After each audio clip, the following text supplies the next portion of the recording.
misinformation runs rampant during big breaking news events like this. How do you navigate? So when any breaking news story happens, very often it breaks first on social media. So that's where the first images and videos are going to emerge. And very often what you see are authentic videos and real information of people who are on the scene and are telling you what's happening. However, mixed in with that, you also have false information by people who are often just seeking to spread misinformation or to kind of stoke some sort of division. And in any big story, particularly a story like this, which is very political, very sensitive, you have sort of what you expect to see. So number one, you have conspiracy theories, which claim that a certain group is behind it. And now often they're claiming this without any evidence. You also have the misidentification of the suspect. So very often as well, you'll have people going online and seeing if they can identify who the suspect is. They'll take a photograph and they'll start spreading it again without evidence. In the case of the shooting with Trump, we saw both of those things. We saw people claiming that certain groups were behind this, that it was staged, which is false and has no evidence. And we also saw people misidentifying a person as the shooter. So often people are just trying to figure out what's happening. It's sort of human nature to be curious and to look for some kind of explanation that sums it all up. But these are obviously without evidence. Is there a good way to know? Because again, chaos kind of breaks out in moments like this, and this is a very extreme. I mean, this is an assassination attempt. Is there any way to know? Okay, this is bogus, or okay, this is something I can trust, something I can believe. So in any breaking news story, I think the biggest thing to keep in mind is what is the source of this information? So when you're on social media, it can be very easy to see something, it's very dramatic and you want to share it. The biggest thing I would say is pause for a second and just ask yourself a few questions. Where is this video or piece of information coming from? Is it from a credible source? Is it from officials? Is it from a credible news outlet? Or is it from someone who really looks like they're there? If it's not, I would hit pause. Second, does this video that maybe you're seeing look like the other videos? Does it look like the place where this happened? Does it look like it lines up with everything else? If not, I would also hit pause.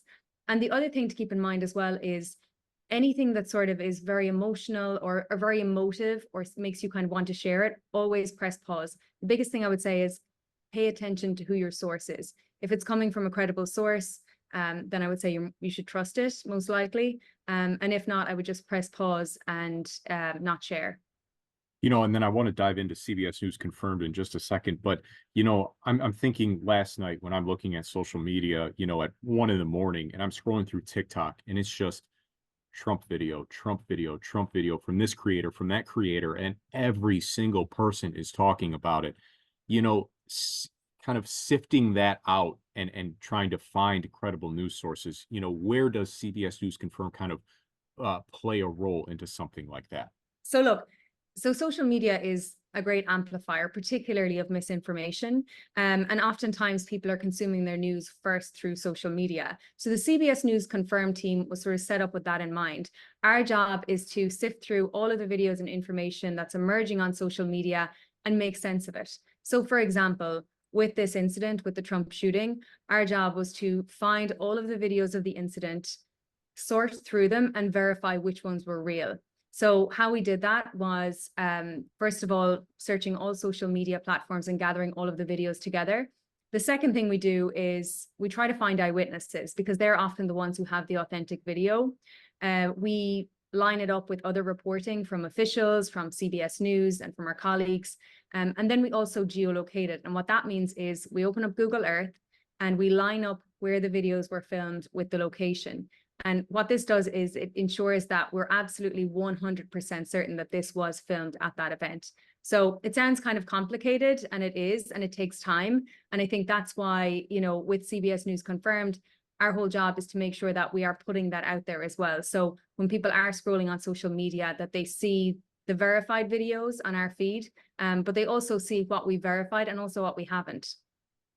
And that's kind of a good segue to kind of even broaden that a little bit. CBS News Confirmed is still something that is relatively new. If you could explain, what it is to a common viewer, to someone who might just be kind of learning about it and turning to something like this in just this caliber of a breaking news event.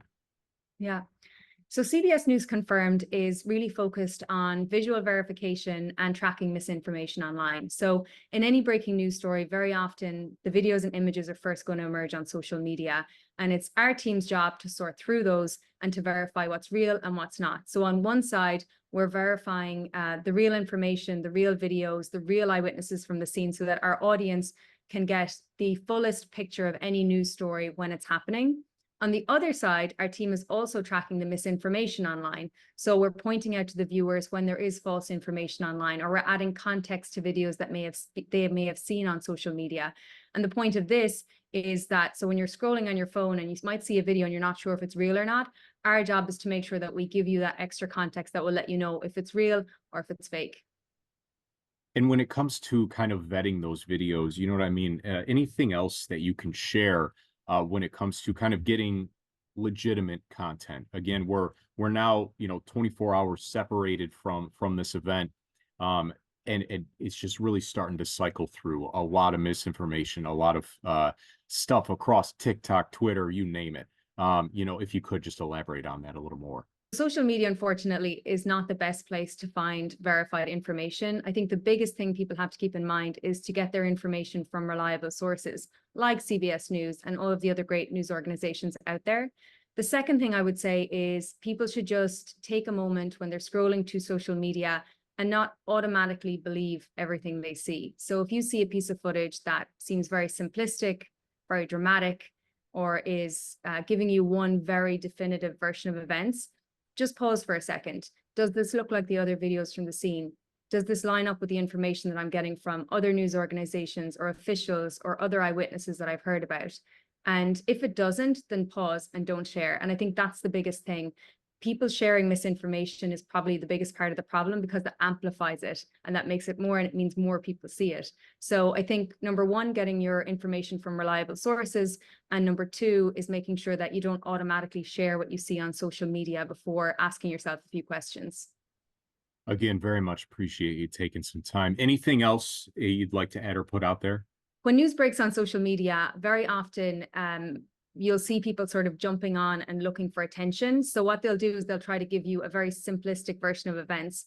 And the fact of the matter is we often don't know what happened until a few days afterwards. So we have to gather all the visuals, we have to verify them, we have to hear from officials, we have to hear from eyewitnesses.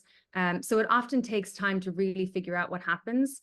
And oftentimes in social media, people are trying to get your attention by giving you a very simplistic view. I have the definitive view of what happened, and here's what it is. So that's kind of one thing I would say to people is sort of, it will take time for the information to come out, and people need to be patient with that as well.